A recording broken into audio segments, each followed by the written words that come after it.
You know, it doesn't matter if you're just trying to get a refund for a t-shirt or if you're building a massive company.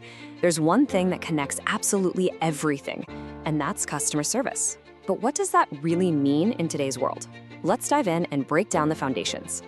Seriously, just take a second and think about the last time you had a really great customer service experience. What was it that made it stand out? Because in a world where you have a million choices, getting this right, well, that's the difference between someone buying from you once and someone becoming a fan for life. So today we're going to dig into exactly what it takes to make that happen. Okay, but before we can even shoot for great, we kind of have to agree on what we're even talking about, right? The term customer service gets thrown around all the time. So let's start with a really clear, basic definition. So when you boil it all down, it's really about two key things: assistance and advice. It's the help a company gives to the people who use their stuff. Now, I know that sounds pretty simple, but trust me, this basic definition is really just the starting line. And that's really the key thing to get here. We're not just talking about a department or a specific job. It's the actual connection, the relationship. It's that back and forth conversation between a business and, well, the very people who keep them in business in the first place. All right, so just providing service, that's the bare minimum. That's the baseline. But providing good service, oh, that's a whole different ballgame. And that's where a company really goes from just getting by to actually, thriving. So what's the real difference between the two? And this slide just lays it out perfectly. Basic service, it's just a transaction. It's about checking a box. Did I fix the thing? Yep, done. But good service is all about the experience. It's about how you make the customer feel. It's that huge leap from just solving a problem to creating a positive memory, something that actually makes them want to come back. So knowing the difference is one thing, but how do you actually do it? How do you put that into action? Well, it's not some kind of magic trick. There's actually a process, a framework, built on some really clear, practical steps. And here's the roadmap, right here. You start with the basics, understanding the definition. Then you raise your sights and aim for that positive experience. But, and this is the important part, to get there, you need two things working in perfect harmony: the right human skills and the right modern tech. Let's tackle that human side first. Okay, let's talk about the human element. Look, technology is a massive piece of this puzzle, and we are absolutely going to get to that. But let me be super clear.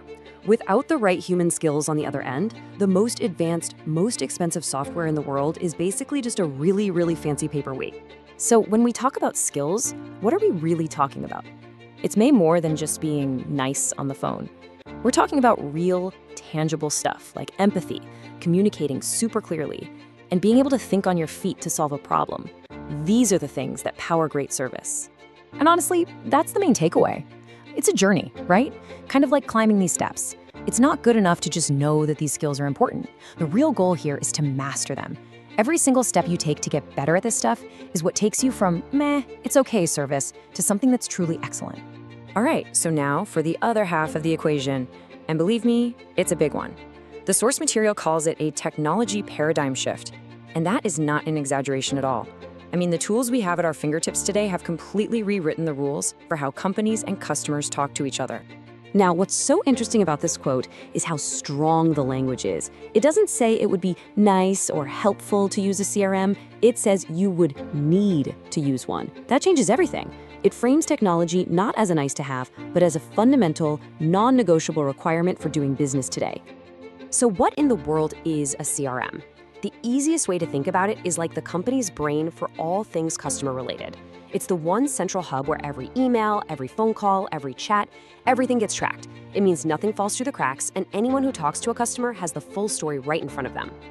And why is that so essential now? Well, just think about it from your own experience as a customer. A CRM is what makes it possible for you to call a company, and the person who picks up actually knows who you are and what you called about last time.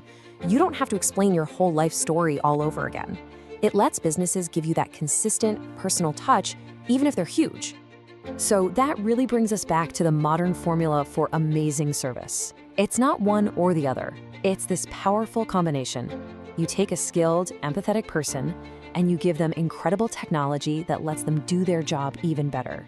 You really can't have one without the other anymore. It's just incomplete.